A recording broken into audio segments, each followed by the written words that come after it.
If you own a home in a place like New York, New Jersey, or even California, this is something that I think you're going to want to pay attention to. And that is the temporary expansion of the state and local tax deduction, or the SALT cap, which could potentially be useful for those retirees in higher tax states. The SALT deduction allows you to deduct state and local taxes from your federal income, such as property taxes, state income tax, and some local tax.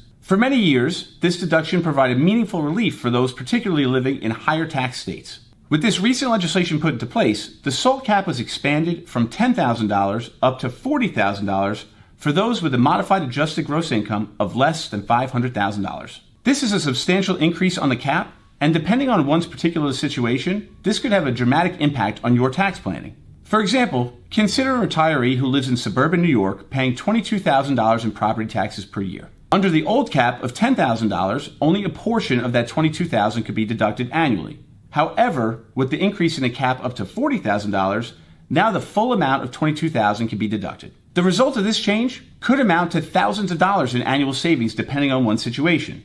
And in my view, this is particularly relevant to retirees living on a fixed income. For every dollar saved is another dollar that you could theoretically put towards something like healthcare costs, groceries, or even just going out and having fun.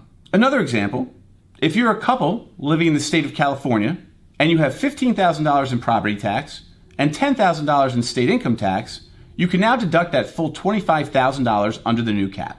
It is important to note, though, not everybody will qualify for the full $40,000 deduction. This extended cap starts to phase out for taxpayers with modified adjusted gross income over $500,000, being reduced by 30% of the amount over the threshold, eventually reverting back to the $10,000 cap.